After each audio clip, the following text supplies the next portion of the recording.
Kepada Pak Dr. Margarito Kamis.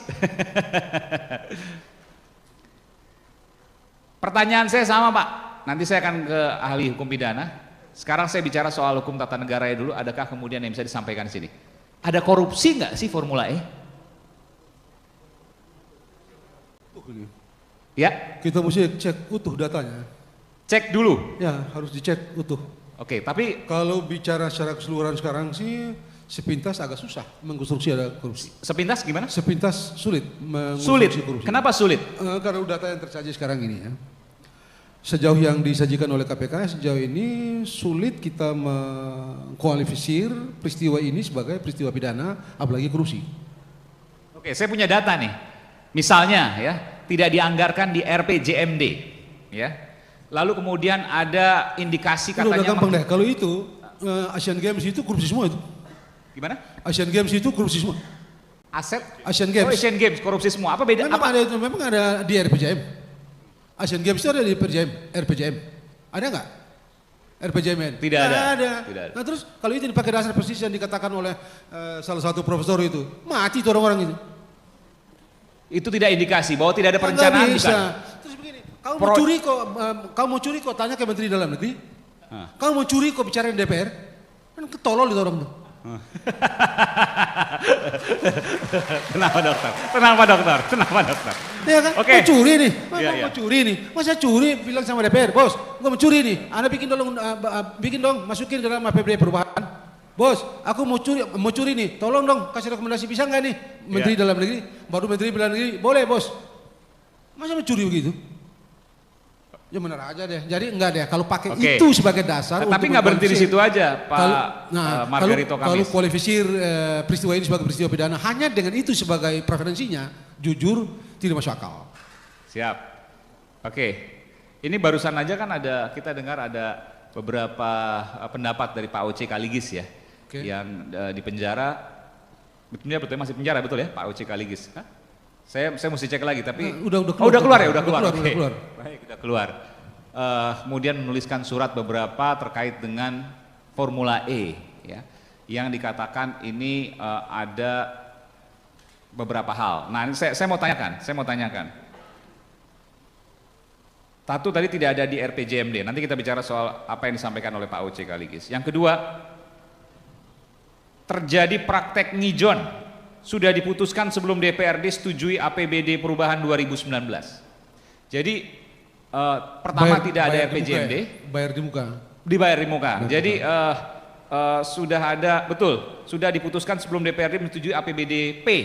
Kan karena nggak ada RPJMD, jadi tidak dianggarkan dalam APBD. Lalu dianggarkanlah dengan APBD perubahan, kan begitu kurang lebih ya. Nah, itu sudah kemudian diproses sebelum APBD P itu ditetapkan. Janggal nggak? Tidak, karena di dalam sistem dimungkinkan untuk bayar di muka. Satu, yang kedua, di dalam sistem keuangan negara kita, penggunaan keuangan negara itu sah kalau ada nomenklaturnya di APBD atau APBDP. Tidak bisa tidak.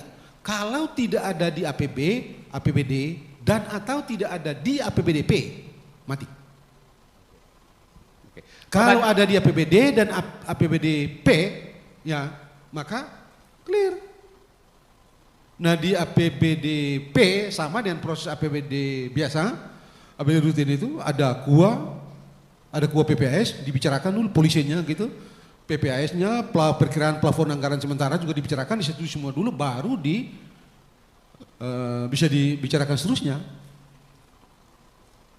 Baik. Lalu akhir dari perjalanan itu kan standarnya dalam proses penganggaran APBD ya, selesai di DPRD dan pemerintah daerah, ya itu dibawa ke Menteri Dalam Negeri, dievaluasi di sana apa saja, apakah ini nomenklatur semuanya di dalam itu reasonable dari segi aturan atau tidak. Kalau Menteri Dalam Negeri bilang tidak reasonable, ya ada nomenklatur yang mesti dikeluarkan. Kalau dia reasonable ya go. Dan saya tidak tahu apakah Menteri Dalam Negeri dalam mengevaluasi APBDP DKI yang di dalamnya ada Formula E ini ada catatan mereka atau tidak saya tidak tahu. Tapi asumsi saya, hipotesa saya adalah mereka menyetujui apa yang diputuskan oleh DPRD dan DKI di APBDP itu. Baik, terima kasih Pak Dr. Margarito Kamis. Saya ke Prof. Joherman Syahjohan yang sekarang sudah bebas bicara karena bukan terkait institusi lagi, Kemendagri, tapi merupakan pakar otonomi daerah. Yang saya ingin tanyakan adalah apa benar apa yang disampaikan oleh Pak Margarito Kamis tadi, bahwa satu, tidak perlu kok bahwa anggaran itu ditetapkan dulu di RPJMD, sorry. Bisa ujuk-ujuk. Nanti soal anggarannya karena tidak ada di RPJMD maka tidak ada di APBD, maka bisa dimasukkan, disisipkan ke APBD perubahan. Bayangan saya bisa bahaya dong, artinya ketika ada hal-hal yang memang menjadi proyek luar biasa, atau misalnya kita belum bicara soal misalnya niat jahat dan sebagainya, tapi bisa disisipkan, bisa dititipkan dan bisa disisipkan. Bagaimana logikanya? Begini ya, jadi kalau ada pendapat tadi bahwa untuk perencanaan Formula E tidak ada dalam RPJMD, itu keliru itu. Jadi kalau kita baca dokumen DKI ya, itu ada tahap-tahapannya Mas. Itu dimulai dari RPJMD dulu, makro, besar sekali. Jadi memang nggak kelihatan ya, tapi ada kegiatan-kegiatan yang terkait dengan kewenangannya muncul di situ, RPJMD. Lalu ada turunan RPJMD itu yang memunculkan secara teknis nih nanti dalam perencanaan namanya. Ini konsep masih perencanaan ya, belum penganggaran nih. Nah, dalam RPJMD itu kemudian turun ke Renstra. Dalam Renstra turun lagi namanya ke program kegiatan dinas. Ya, dinas dalam hal ini ada dinas olahraga. Terus turun lagi ke dalam bentuk kegiatan itu ada namanya biaya dukungan penyelenggaraan Formula E. Itu eksplisit itu. Dan dicantumkan berapa besar anggarannya, kemudian setelah di perencanaan itu dimunculkan kegiatan di dinas olahraga. Nah, jadi dalam konteks perencanaan itu sebetulnya pendapat-pendapat yang menyatakan bahwa Formula E itu tidak ada dalam dokumen perencanaan itu salah. Sebenarnya ada? Ada. Dia ada di dalam yang namanya RPJMD, ada di dalam Renstra, ada di dalam program, dan ada yang terakhir namanya kegiatan. Tunggu sebentar, apakah disebut secara eksplisit Formula E? Formula E. Tahun berapa itu? 2019. 2019 kegiatan dinas olahraga tentang biaya dukungan penyelenggaraan Formula E. Nah, itu yang kemudian dari perencanaan itu baru bisa diturunkan, ditindaklanjuti dengan penganggaran. Nah, penganggaran ini ada nanti namanya administrasi penganggaran sesuai dengan mekanisme. Nah, ada namanya waktu itu dimunculkan, ditampung di dalam APBD perubahan. Ya. Bukan APBD induk nih, dia berturut-turut nih untuk kegiatan itu, karena kegiatan itu akan digelar di 2020 rencana ya, maka ditampung supaya bisa muncul di 2020, dimunculkan, ditaruh di APBD P perubahan tahun 2019. Nah, maka masuklah dalam anggaran APBD P 2019 karena itu unnegotiable. Jadi itu nggak bisa dinegosiasi. Ya, itu nggak bisa dinegosiasi. Tidak bisa negosiasi. Tidak bisa. Itu dalam kontraknya, perjanjiannya seperti itu. Nanti saya akan tanyakan soal itu, tapi nanti saya akan tanyakan soal itu juga. Jadi yang tadi yang hijau enggak Mas bicara ya? soal yang untung rugi dan lain sebagainya. Nanti saya akan bicara soal itu. Tapi yang soal hijau ini saya clearkan dulu sedikit. Yang soal hijau itu tuduhan-tuduhan yang tidak betul. Karena pemerintah DKI untuk membayar di bulan Agustus supaya bisa ikut dalam balapan Formula E di tahun 2020 melakukan pinjaman ke Bank DKI, namanya pinjaman jangka pendek. Pinjaman jangka pendek itu menurut perundang-undangan ada PP yang mengatur tentang pinjaman, itu dimungkinkan tanpa persetujuan DPRD karena dia jangka pendek. Yang boleh yang minta persetujuan itu adalah yang jangka panjang dan menengah. Jadi itulah yang disebut dengan bahasa-bahasa di luar itu ijon. Padahal itu legal, ada kuasa gubernur kepada kepala dinas olahraga Dispora untuk meminjam ke Bank DKI jangka pendek di bulan Agustus, dan kemudian uang itu langsung ditransfer ke penyelenggara FIO. Lalu kemudian yang terakhir uang itu dibayar. Setelah APBD-nya bulan Desember itu cair, dibayar langsung. Prof, jadi punya itu contoh nggak, Prof? tidak namanya ijon, tidak Oke, namanya ijon. punya contoh nggak praktek yang seperti itu yang dikatakan tadi Iya. Ijon itu pernah terjadi juga dan nggak masalah? Banyak. Misalnya. Dalam praktek kepala daerah nih. Iya. Saya pernah ngurusin kepala daerah se-Indonesia. Betul. Itu kepala daerah punya diskresi namanya manajemen kas. Jadi kalau ada arus kas yang kurang, kita dalam misalnya untuk membayar kenaikan gaji pegawai, ya itu boleh kita pinjam dulu. Ya karena arus kas, dana kasnya terbatas, kita pinjam ke bank. Dan pinjamannya jangka pendek supaya gaji pegawai bisa dibayar.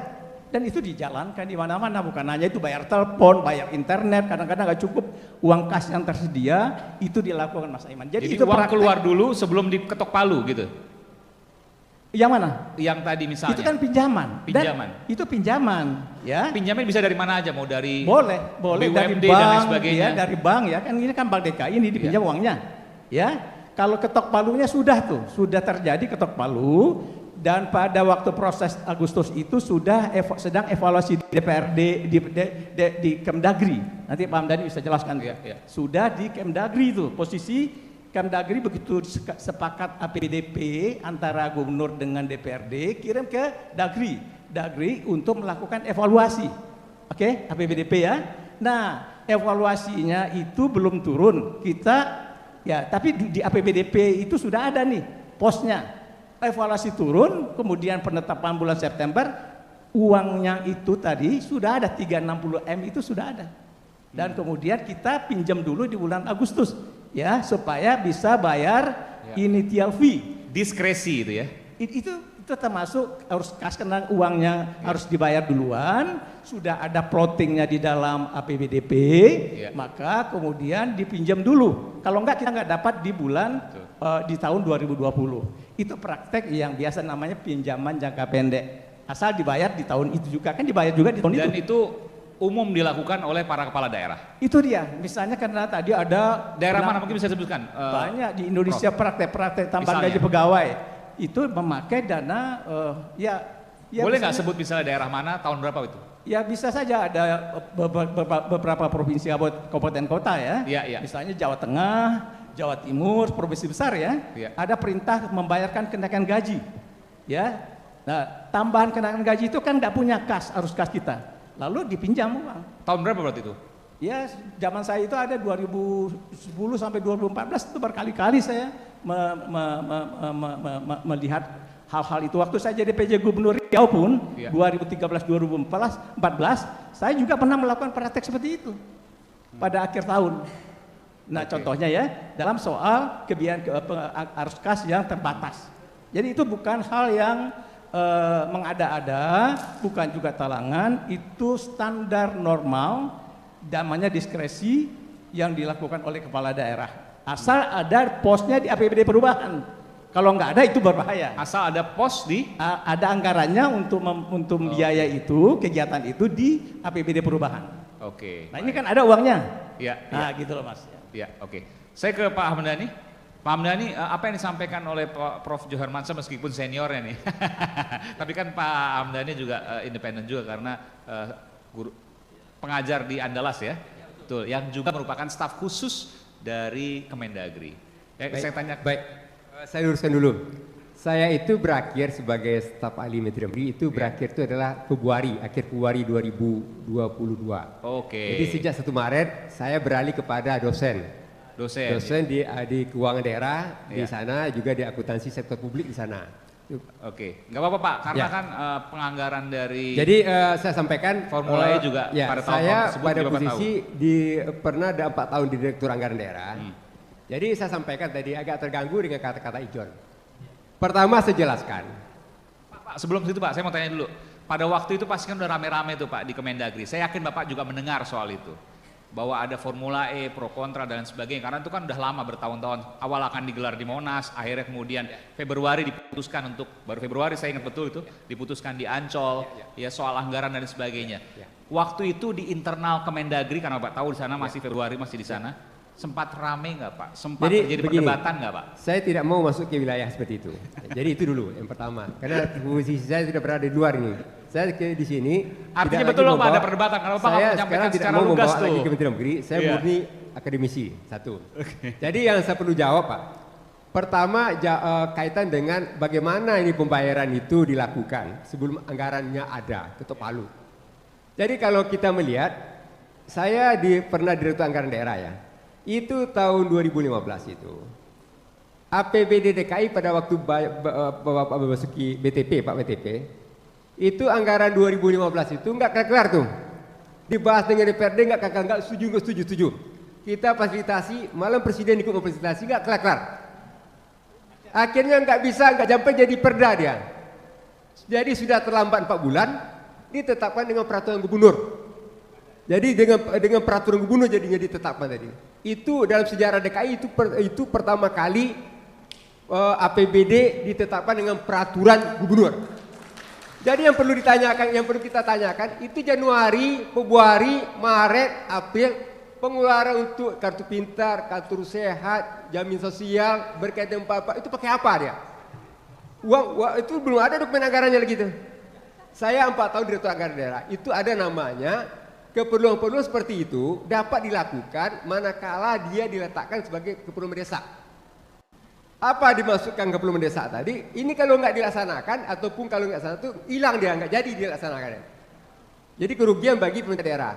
Jadi apakah Formula E ini kalau nggak dilaksanakan ada nggak kerugian bagi Pemprov DKI dan masyarakat atau tidak? Itu kata-katanya.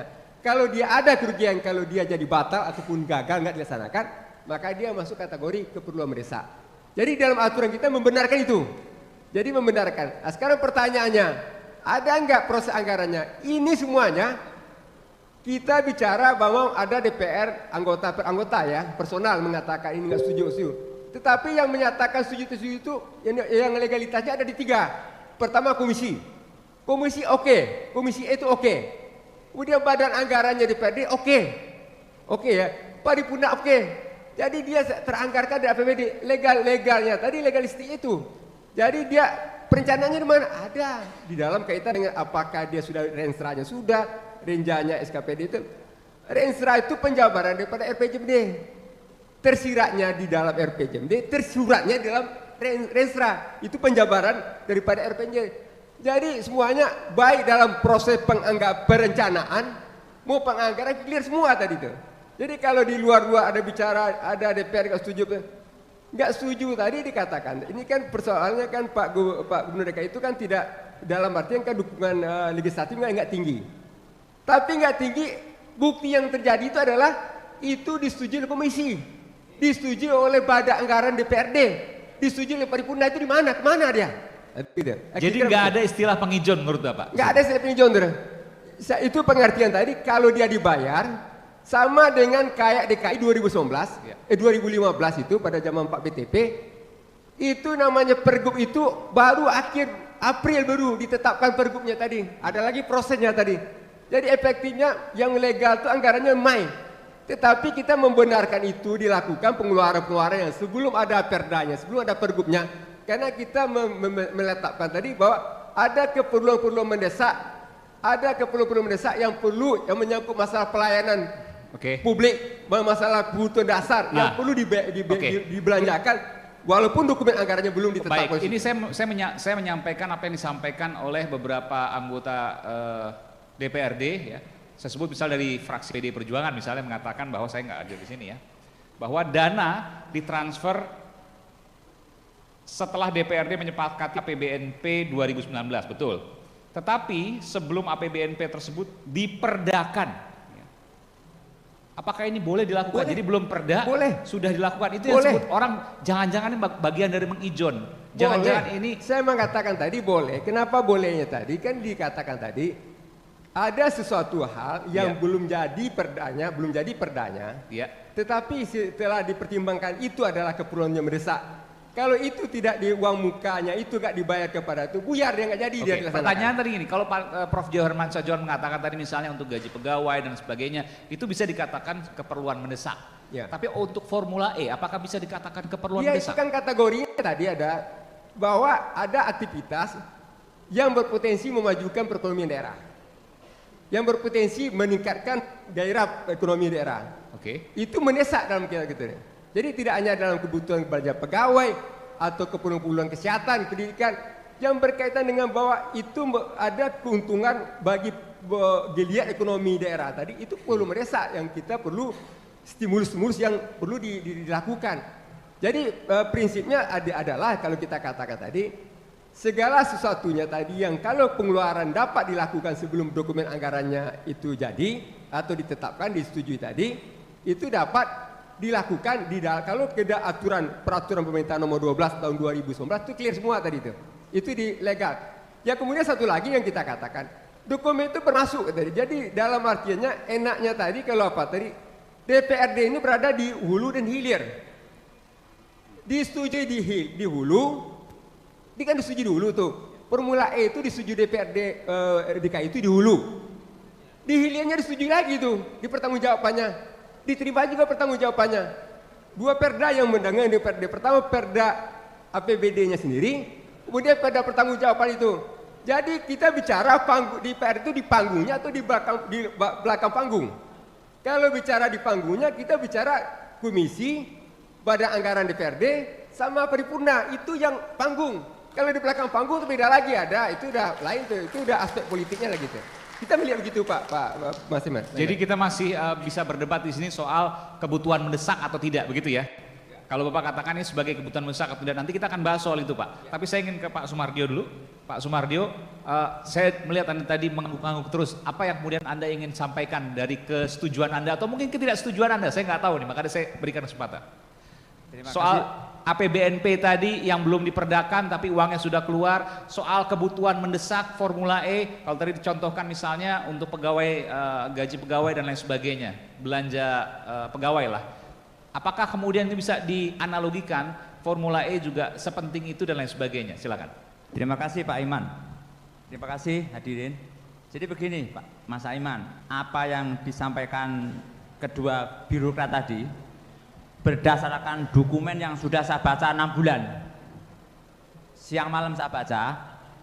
Di sini saya sebagai ahli keuangan negara berpendapat bahwa proses penyusunan, pengelolaan dan pertanggungjawaban APBD DKI Jakarta 2019 P itu sudah sempurna, tidak ada yang melanggar aturan regulasi tentang keuangan negara. Karena apa?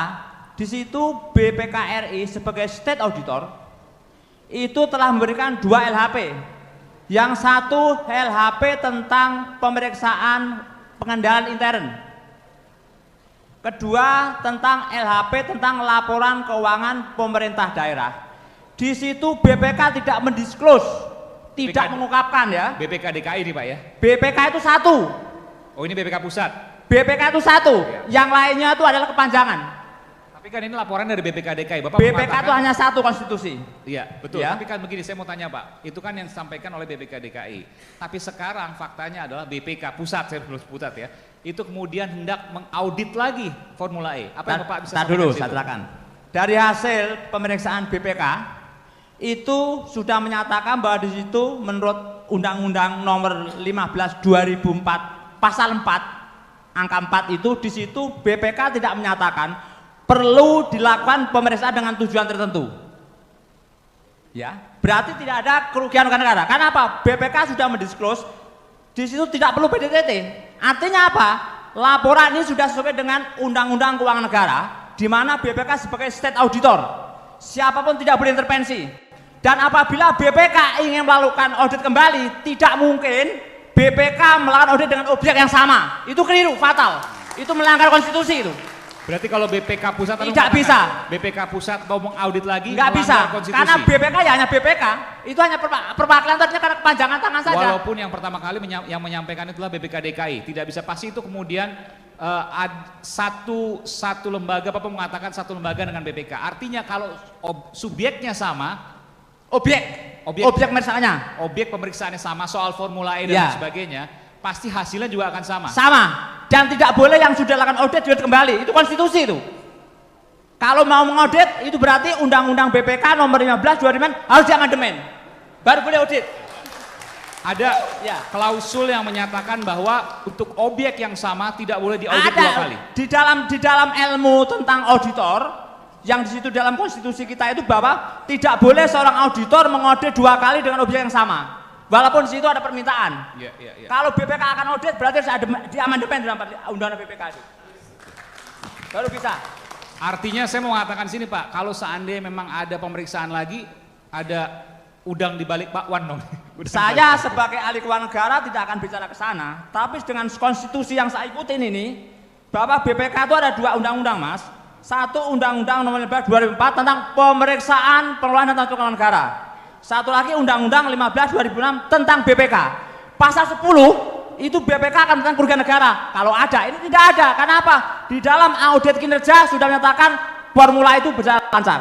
Oke, baik. Saya mengutip dari apa yang kemudian disampaikan oleh Komisi Pemberantasan Korupsi atas pemeriksaan pada ahli yang mengatakan bahwa, saya harus baca dulu sebentar. Ini kan atas laporan dari studi demokrasi rakyat, lalu KPK menindaklanjuti.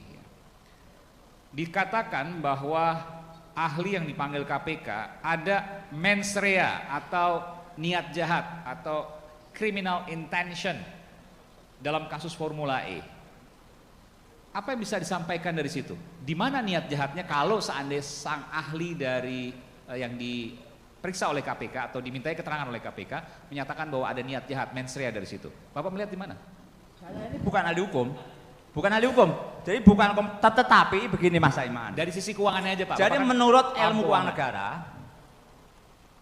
penyusunan, pengelolaan dan tanggung jawab keuangan negara itu wewenang BPK. Aparat penegak hukum tidak boleh melampaui kewenangannya masuk ke sana. Artinya penyidik tidak boleh menentukan sebelum ada statement dari BPK. Apalagi minta diaudit, tidak bisa itu. Karena undang-undang mengatakan begitu Mas Saiman. penyidik tidak boleh masuk sebelum ada keterangan kerugian negara gitu. Dari Itu BPK. adalah setelah hasil LHP mengatakan perlu pemeriksaan dengan tujuan tertentu, baru BPK mengeluarkan SK, bentuk tim. Begitu ada PKN, pasal 10 Mas, itu baru serahkan sama penyidik. Ini sampean periksa Mas. Dasarnya Bukan harus penyidik LHP. datang membawa angka, ya nggak bisa Mas. Dasarnya LHP dulu. Iya dari BPK. LHP dulu. Tanpa LHP, nggak bisa, nggak polisi, bisa. Nggak bisa, itu penanya BPK Mas. KPK, Nggak bisa, kejaksaan nggak bisa. Jadi kita mesti taat kepada regulasi kita, aturan kita, undang-undang kita, bahwa tentang pengelolaan keuangan negara itu wewenang BPK Mas. Ya, setuju? Harus setuju itu, karena undang-undang ini. Jadi sampean tidak boleh melebihi kewenangan BPK. Seandainya sebagai penyidik tidak bisa bawa angka, ya sama diketahui oleh BPK, karena aturannya jelas. Kalau ada indikasi kickback dan lain sebagainya bisa dong Pak? Kalau saya Gratifikasi. punya pengalaman sebagai ahli keuangan negara itu di negara sana, sebelah sana beruang Misalnya Amerika begini, ya. saya mau tanya gini Pak, belum ada laporan BPK, tapi ada indikasi misalnya aliran dana yang janggal yang mengalir, misalnya seperti itu. Ini kita tidak bicara Formula E ya, bicara kasus-kasus yang lain. Masa harus menunggu laporan BPK? Karena kita ini kan bicara tentang Formula E ya. Iya. Formula E ya. Formula E itu yang menangani adalah FAO, itu dari Amerika. Pengalaman saya di Amerika, di sana itu tidak bisa yang namanya kickback, itu pasti ketahuan sama federal tax itu. Karena fee ini nanti akan dianggap income oleh mereka, akan dipecah menjadi expense, cost, tax, dan profit. Pajak akan melihat aliran uang ini. Jadi nggak bisa kita punya asumsi negara sana di Amerika, nggak bisa gitu Mas. Itu sangat ketat itu. Kecuali Pengalaman saya, tertangkap tangan, beda ya, nggak bisa. Sangat sulit di Amerika kita akan nyuap, kita akan disu itu. Oke, baik, terima kasih. Saya ke Prof. Hamdan Zulfa, Pak Hamdan Zulfa. Pak Hamdan tadi sampaikan bahwa selama KPK ada 2 hal yang saya tertarik di sini. Yang pertama objek KPK, saya nggak tahu ya ini masuk dalam konteks tata negara atau tidak, tapi mungkin sebagai ahli hukum yang juga lama menjadi hakim konstitusi, Pak Hamdan bisa menyampaikan pandangannya soal ini. Yang pertama soal kerugian negara dari hasil laporan BPK yang kemudian dikatakan tidak ada oleh BPK DKI, lalu sekarang misalnya mau diaudit lagi oleh BPK. Tadi disampaikan oleh Pak Bardio, nggak boleh karena sudah ada untuk objek yang sama. Benarkah itu? Yang pertama. Yang kedua adalah apakah benar bahwa ketika tidak ada laporan BPK dari LHP tadi, maka kecuali tertangkap tangan ya, maka tidak boleh ada penyidik yang langsung karena bisa abuse of power? Silakan Pak. Iya, jadi gini, saya secara detail berusaha memahami kasus ini dengan membaca sedetail mungkin dokumen. Saya tadinya nggak berani memberikan pandangan atau pendapat, tapi setelah saya baca sebenarnya ini sangat clear dan sangat sederhana sebenarnya. Karena Sangat sederhana. sangat sederhana sekali. Karena dalam melihat case ya, khususnya ini kan proses keuangan ini kan di hukum administrasi negara. Di hukum administrasi negara itu hanya melihat dari 3 aspek saja. Pertama adalah kewenangan, ya. Kemudian yang kedua adalah prosedur. Kemudian yang ketiga adalah dasar hukum perundang-undangan yang terkait dengan objek yang diatur. Dan terakhir adalah asas-asas umum pemerintahan yang baik. Nah, kalau saya lihat Formula E ini keputusan politik, keputusan rakyat. Ya. Tentu keputusan rakyat ini tidak serta-merta oleh DPR. Selalu keputusan itu datang inisiatifnya dari gubernur atau dari pemerintah daerah atau dari SKPD. Diproses ke bawah, naik ke atas kepada program, diajukan kepada DPR dan dibahas di sana dan diputuskan. Dan diputuskanlah kegiatan Formula E dengan anggaran yang ribut itu. Yang pertama 20 juta US yang 360 miliar itu. Nah, dalam proses itu saya membaca dokumen secara detail. APBD disahkan pada tanggal 21 Agustus. Tanda tangan antara Jakpro dengan FEO. Jakpro ini BUMD yang ditugaskan oleh gubernur, itu boleh penugasan untuk tanda tangan itu juga tanggal 21. Dan malam atau sorenya uang itu ditransfer ke FEO. Dan memang ini kan prosesnya berjalan dalam proses yang tadinya sudah persetujuan, nunggu persetujuan APBD baru keluarkan uang itu.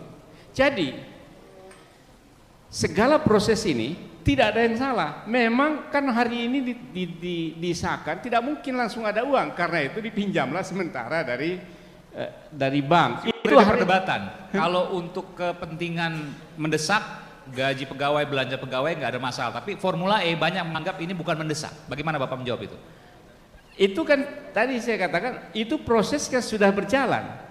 Bahwa ada proses sudah berjalan, nanti akan dibayar setelah keluar APBD. Amanat kesepakatan ya, walaupun belum perda. Itu kan proses jalan sudah lama. Ya. Jadi dari Juli Agustus prosesnya akan dibayar setelah APBD keluar, ya itulah komitmen. Itu komitmen, itu biasa. Itu enggak sama sekali enggak ada masalah, enggak ada kesalahan. Kemudian yang kedua, keterdesakan itu sudah diakui dan dibenarkan oleh DPRD sendiri dengan menerima pertanggungjawaban gubernur laporan akhir tahun. Jadi tidak ada lagi persoalan. Jadi semua sudah dipertanggungjawaban. Jadi ini sederhana sekali kasusnya, nggak ada jadi cari-cari juga mau kemana. Jadi bagi saya ini sangat sederhana. Jadi, dilihat dari kewenangan, dilihat dari prosedur, tidak ada yang salah, dilihat dari dasar hukum pelaksanaan. Tadi disampaikan ada RPJMD dan seterusnya. Sampai ada RPJMD, ada Restra, kemudian ada kegiatan, ada program, ada anggaran. Kemudian yang kedua, masalah olahraga ini kan dalam undang-undangnya dibiayai oleh negara atau pemerintah daerah, dibiayai oleh masyarakat dan pendapatan industri olahraga, karcis. Boleh pemerintah daerah membiayai olahraga. Contohnya saja selain ini, di Mandalika 2,5 T dibiayai dari APBN. Tidak ada masalah apa-apa. Ya kan? Jadi kegiatan olahraga. Kampungnya Pak Hamdan ya? Kampungnya Pak Hamdan di Lombok kan? Iya, di kampung saya. Jadi 2,5 T di sana. Itu juga APBN juga. Sri Mulyani bilang anggaran segitu, kemudian Bapak Presiden bilang nggak masalah. Yang penting meningkatkan ekonomi rakyat. Itu dampaknya yang diharapkan. Tidak untuk, memang tidak untuk secara langsung. Ini menarik nih, ini menarik. Bapak menganalogikan Formula E dengan Mandalika. Ya kalau Mandalika itu apa namanya sirkuitnya yang dibangun dan lain sebagainya. Apa yang Bapak bisa sampaikan bahwa ini adalah dua hal yang sama? Sama-sama olahraga, sama-sama balap. Ini mobil Formula E, di sana motor GP, sama aja. Sana motor GP, kemudian bangun sirkuit, sama. Biayanya saja yang beda. Ya. Ini biayanya hanya sekitar 600 sekian, tidak sampai 700. Ya, dan sampai 700 sama membangun itunya. Kemudian di Mandalika sekitar 2,5 T kalau saya baca rilis resmi dari 2,5 T dari Menteri Keuangan. Meskipun saya harus juga mewakili yang kontra karena kan supaya imbang, Pak. Bahwa yang kontra mengatakan bahwa ya beda dong, di Mandalika dibangun infrastrukturnya itu bisa buat bertahun-tahun, sementara di Formula E knockdown, dicabut. Oh enggak, ini infrastruktur dibangun di sini. Itu apa sirkuitnya itu sampai kapanpun bisa dipakai. Satu, kemudian yang knockdown, grandstand apa segala dan biaya mendatangkan dari luar negeri, itulah yang dimaksud bagian dari komitmen fee. Jadi komitmen fee itu adalah biaya bagi FAO untuk mendatangkan mobil, mendatangkan peralatan, mendirikan grandstand dan lain-lain sebagainya, dan membawa media dan mencarter pesawat dari luar. Itulah komitmen fee yang 360 miliar itu, yang totalnya kemudian tahun 2000 ya 360 miliar. 500 miliar untuk 4 tahun ya. Iya betul, 500 sekian. Dan itu biaya bukan bayar untuk fee gitu, tapi untuk biaya FAO. Kemudian kewajiban dari Jakpro, Pemda DKI hanya membangun sirkuit dan ada beberapa bagian-bagian lain yang secara detail ditulis dalam agreement antara dua itu. Baik.